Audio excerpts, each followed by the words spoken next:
하나님의 평강이 여러분의 삶과 리더십 위에 함께 하시기를 기도합니다. 지혜가 필요한 시대, 우리는 매일 새로운 도전에 직면합니다. 오늘 이 자리에 모인 우리 모두가 하나님의 인도하심 속에서 한 단계 더 성장하는 리더가 되기를 소망합니다. 본격적인 이야기에 앞서 잠시 여러분의 도움이 필요합니다. 만약 오늘의 이야기가 여러분의 마음에 울림을 주고 영적인 힘과 지혜를 준다면 이 은혜를 주변의 다른 리더들과도 나누어 주십시오. 여러분의 공유와 좋아요 하나가 지금 어딘가에서 길을 찾고 있는 또 다른 리더에게 새로운 길을 여는 소중한 열쇠가 될 수 있습니다. 하나님의 선한 영향력이 우리를 통해 더 널리 퍼져나가길 기도하는 마음으로 함께해 주시길 부탁드립니다. 자, 그럼 오늘은 먼저 여러분께서 보내주신 질문 몇 가지를 나누며 시작하겠습니다. 첫 번째 질문입니다. 만약 우리 팀이 야심차게 세웠던 큰 목표를 달성하지 못했을 때 팀원들의 사기가 떨어지는 것을 어떻게 막을 수 있을까요? 실패의 그림자 속에서 다시 일어설 힘을 어떻게 불어넣어 주어야 할지 고민입니다. 아주 현실적이고 중요한 질문입니다. 많은 리더들이 공감할 문제입니다. 경영학의 대가 짐 콜린스는 크고 위험하고 대담한 목표, 즉 BCG의 중요성에 대해 이야기했습니다.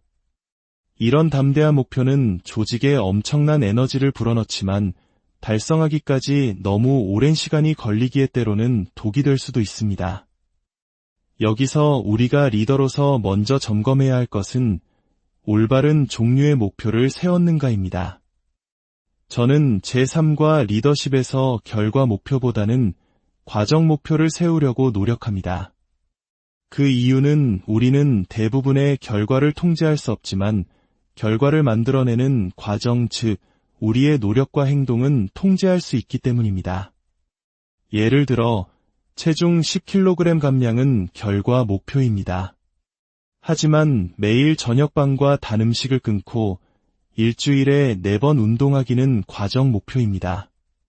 저는 후자를 통제할 수 있지만 전자는 제 의지만으로 완벽히 통제할 수 없을 수도 있습니다. 따라서 먼저 우리가 통제 가능한 과정 목표들을 잘 설정했는지 돌아보는 것이 중요합니다. 그럼에도 불구하고 목표 달성에 실패했다면 리더에게는 2가지 선택지가 있습니다. 만약 목표에 근접했다면 리더는 긍정적인 면을 극대화해야 합니다. 비록 목표를 100% 달성하지 못했지만 이 목표가 있었기에 우리는 이전보다 훨씬 더 많은 것을 이룰 수 있었습니다. 라며 과정을 칭찬하고 작은 승리로 전환시키는 지혜가 필요합니다. 하지만 만약 처참하게 실패했다면 리더는 먼저 자신을 돌아봐야 합니다. 목표 설정이 비현실적이었습니다. 제 잘못입니다. 혹은 제가 여러분을 제대로 이끌지 못했습니다. 와 같이 리더가 먼저 책임을 지는 모습을 보여야 합니다. 리더가 모든 것을 짊어지거나 최소한 책임의 상당 부분을 인정할 때 팀은 안정감을 느낍니다. 반대로 리더십에 문제가 없었고 목표도 합리적이었는데 팀의 실행력이 부족했다면 때로는 팀이 그 실패의 아픔을 느끼게 둘 필요도 있습니다. 패배의 쓴맛은 때로 승리를 향한 가장 강력한 동기부여가 되기 때문입니다. 모든 실패를 리더가 감싸주기만 한다면 팀은 성장할 기회를 잃게 됩니다. 2번째 질문입니다. 지속적인 긴박감을 유지하는 것이 성공에 중요하다고 하셨는데 어느 시점부터 이런 긴박감이 과도한 스트레스나 불행을 초래하고 오히려 생산성을 해치게 될까요? 지나친 열정이 우리를 지치게 만드는 순간은 언제일까요? 이 또한 리더 자신과 팀 모두에게 해당하는 아주 예리한 질문입니다. 먼저 당신이 이끄는 팀의 관점에서 답해보겠습니다. 그렇습니다. 팀을 너무 강하게 밀어붙일 수 있습니다. 계속해서 승리하고 있는데 잠시 멈춰서 축하하거나 감사를 표현하지 않는다면 그 승리는 의미를 잃어버립니다. 과정의 즐거움을 잃어버린 채 계속 전진만 한다면 장기적으로는 오히려 생산성이 떨어질 수 있습니다. 끊임없이 운전만 하고 길을 분석하지 않으면 빨리 달리더라도 엉뚱한 목적지에 도착하게 될 것입니다. 그리고 우리가 왜 이 일을 하는지 그 이유를 계속 상기시키지 않으면 우리가 하는 일은 무의미한 노동이 되어버립니다. 균형을 잃는다면 너무 강하게 밀어붙이는 것은 해가 될 수 있습니다. 이제 리더인 당신 자신의 관점에서 이야기해 봅시다. 스스로를 너무 몰아붙여서 지치거나 비생산적이 될 수 있을까요? 당연히 그렇습니다. 여기서 모든 리더가 깊이 고민해야 할 중요한 원칙이 있습니다. 바로 자신의 최고 성과를 이끌어내는 조건이 무엇인지 측정하고 배우는 것입니다. 어떤 날은 컨디션이 최고조에 달하지만 어떤 날은 왜인지 모르게 일이 손에 잡히지 않습니다. 저는 제 자신의 리더십과 일상을 분석하며 스스로에게 묻습니다. 나는 어떤 상황에서 최고의 역량을 발휘하는가? 그리고 어떤 상황에서 나의 잠재력에 미치지 못하는가? 저의 경우를 예로 들어보겠습니다. 만약 한 주가 너무 한가하고 도전적인 과제가 없으면 저는 오히려 집중력을 잃고 나태해지며 생산성이 떨어집니다. 반대로 일정이 감당할 수 없을 정도로 꽉 차 있으면 저는 공황 상태에 빠지고 잠을 설치며 쉽게 짜증을 내고 결국 생산성을 잃습니다. 하지만 제가 감당하기에 살짝 버거운 수준의 일이 주어졌을 때 바로 그때 저는 최고의 에너지를 냅니다. 하나님께 더 간절히 기도하게 되고 고도로 집중하며 열정적으로 일에 몰두합니다. 대부분의 사람들이 할 수 있다고 말하는 수준보다 약간 더 높은 그 지점이 저의 최고 성과를 이끌어내는 최적의 지점인 것입니다. 저는 일기를 쓰며 제 삶의 패턴을 찾습니다. 일주일 중 어느 시간, 하루 중 어느 시간, 1년 중 어느 시기에 제가 최고의 성과를 내는지 분석합니다. 트렌트님, 당신의 질문에 대한 답은 이것입니다. 당신의 개인적인 최고 성관을 이끌어내는 것이 무엇인지 스스로 분석하고 그 조건을 극대화하는 법을 배우십시오. 자, 이제 오늘의 본론으로 들어가겠습니다. 오늘과 다음 시간에 걸쳐 우리는 변화를 받아들이기라는 매우 중요한 주제에 대해 이야기할 것입니다. 저는 이 주제를 변화 관리하기가 아니라 변화 받아들이기라고 이름 붙였습니다. 변화는 우리가 통제하고 관리해야 할 대상이 아니라 리더로서 우리의 정체성 일부로 껴안아야 할 대상이기 때문입니다. 지난 시간에 우리는 미래의 성공의 가장 큰 위협이 무엇인지 이야기했습니다. 기억하십니까? 바로 현재의 성공입니다. 과거에 효과가 있었던 방식이 앞으로도 계속 효과가 있을 것이라고 믿는 것, 그것이 가장 큰 위험입니다. 제 사역의 예를 들어보겠습니다. 수십 년간 교회는 전통적인 교회라는 틀 안에 있었습니다. 그러다 80년대와 90년대를 거치며 현대적인 교회가 등장했습니다. 딱딱한 나무 의자 대신 푹신한 의자가, 오르간 대신 드럼이, 성가대 가운 대신 청바지가 등장했습니다. 찬송가 대신 스크린에 가사가 띄워졌습니다. 그리고 이것은 폭발적인 부흥을 이끌었습니다. 하지만 20여 년이 지난 지금 저는 감히 말합니다. 이제 그 현대적인 교회가 새로운 전통이 되어버렸습니다. 거의 모든 새로운 교회들이 드럼과 청바지, 스크린이라는 비슷한 모습을 하고 있습니다. 과거에 효과적이었던 것이 반드시 미래에도 효과적이라는 보장은 없습니다. 세상은 점점 더 빠르게 변하고 있습니다. 만약 우리가 끊임없이 변하지 않는다면 우리는 뒤처지고 있는 것입니다. 리더십의 변화가 없다면 성장도 없습니다. 토니 로빈스는 이렇게 말했습니다. 변화는 필연적이다. 그러나 발전은 선택적이다. 만약 당신이 변화를 받아들일 준비가 되어 있지 않다면 당신은 리드할 준비가 되어 있지 않은 것입니다. 물론 모든 것이 변해야 하는 것은 아닙니다. 우리의 사명, 즉 본질은 불변합니다. 하지만 그 사명을 완수하는 방법은 반드시 변해야 합니다. 예수님께서는 우리에게 세상 모든 곳으로 가서 복음을 전하고 제자를 삼으라는 위대한 사명을 주셨습니다. 이것은 무엇을 해야 하는지에 대한 명령입니다. 흥미롭게도 주님은 무엇을과 어디로는 말씀하셨지만 어떻게 해야 하는지에 대해서는 구체적으로 말씀하지 않으셨습니다. 그 어떻게는 각 시대와 문화에 맞게 우리가 찾아내야 할 목입니다. 자, 변화를 받아들이기 위한 첫 번째 핵심 원칙은 이것입니다. 변화에 대한 당신의 생각부터 바꾸십시오. 버팔로의 비행이라는 책에 이런 구절이 있습니다. 변화가 어려운 이유는 사람들이 자신이 현재 가지고 있는 것의 가치는 과대평가하고 그것을 포기함으로써 얻게 될 새로운 것의 가치는 과소평가하기 때문이다. 다시 한번 들어보십시오. 우리는 현재의 익숙함을 너무 크게 생각하고 변화를 통해 얻을 미래의 가능성은 너무 작게 여깁니다.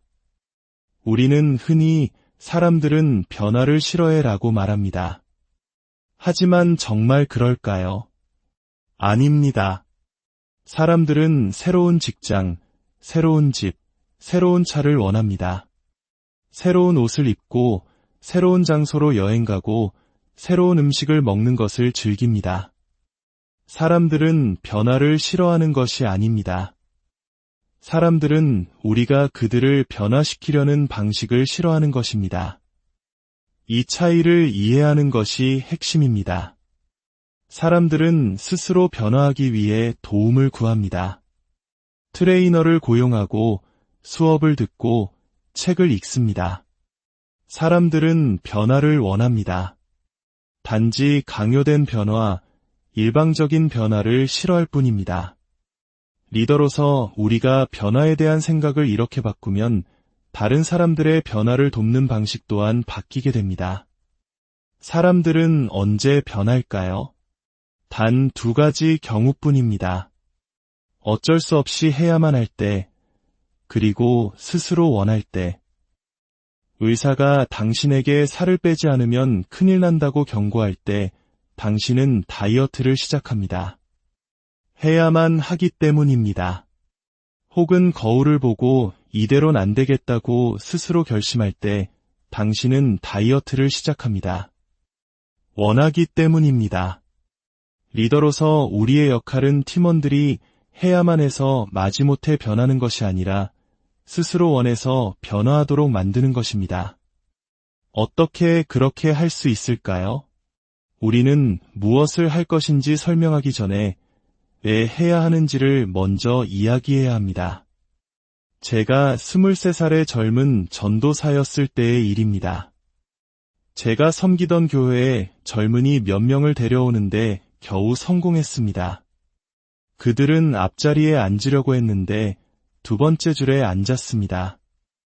그런데 그 자리는 수십 년간 한 할머니께서 앉으시던 지정석이었습니다. 작고 고집세 보이는 할머니는 젊은이들에게 다가가 어깨에 손을 얹고 조용히 말했습니다. 여긴 내 자리일세. 그 작은 할머니의 위엄에 눌린 젊은이들은 크게 상처를 받고 다시는 교회에 오지 않겠다고 했습니다.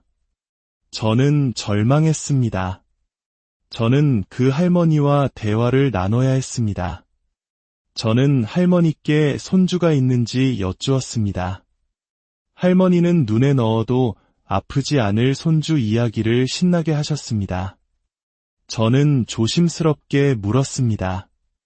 혹시 그 손주가 영적으로 방황하고 있지는 않나요? 그러자 할머니의 얼굴에 그늘이 드리워졌습니다. 손주가 엇나가서 걱정이 태산이라고 하셨습니다. 저는 다시 물었습니다. 할머니, 만약 그 손주가 교회에 나온다면 얼마나 기쁘시겠어요? 물론이지. 그것보다 더 큰 기쁨이 어디 있겠나. 그때 저는 이렇게 말씀드렸습니다. 할머니, 저도 할머니의 손주를 위해 매일 기도하겠습니다. 그런데 만약 그 아이가 용기를 내서 교회에 왔는데 어떤 할머니가 자리를 뺏는다고 야단을 쳐서 상처받고 돌아간다면 할머니 마음이 어떠시겠어요? 그 순간 할머니의 얼굴이 완전히 변했습니다.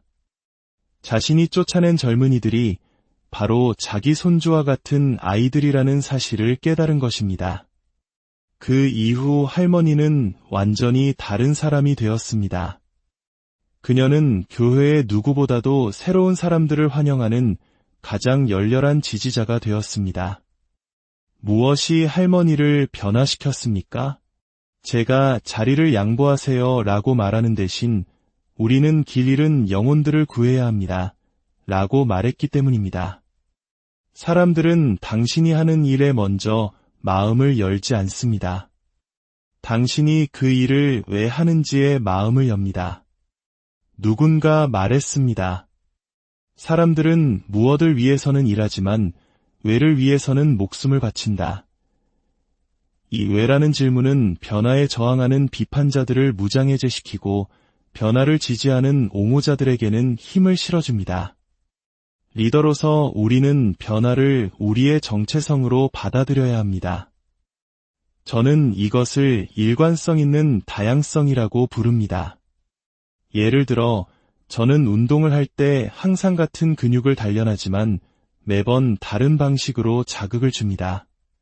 성경을 읽을 때도 매년 통독을 하지만 다른 번역본과 다른 읽기 계획을 사용합니다. 사랑하는 아내에게 사랑을 표현할 때도 늘 사랑을 표현하지만 매번 다른 방식으로 하려고 노력합니다. 그래야 예측 가능하고 지루해지지 않기 때문입니다. 우리 조직의 문화를 어떻게 바꿀 수 있을까? 라고 묻는 순간 우리는 이미 변화가 어렵다고 가정하고 있는 것입니다. 그 대신 나는 우리 조직을 변화시킬 기회를 가졌다. 우리는 더 나아질 수 있다. 라고 생각의 틀을 바꾸십시오. 변화는 성장을 위한 축복입니다. 오늘의 내용을 정리해 보겠습니다. 우리는 변화에 대한 생각을 바꿔야 합니다. 사람들은 변화를 싫어하는 것이 아니라 강요된 변화를 싫어합니다.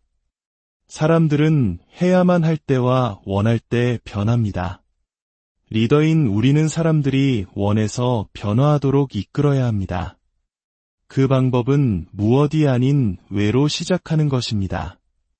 다음 시간에는 이 주제를 더 깊이 파고들어 변화를 이끄는 2가지 구체적인 실천 방법에 대해 나누겠습니다.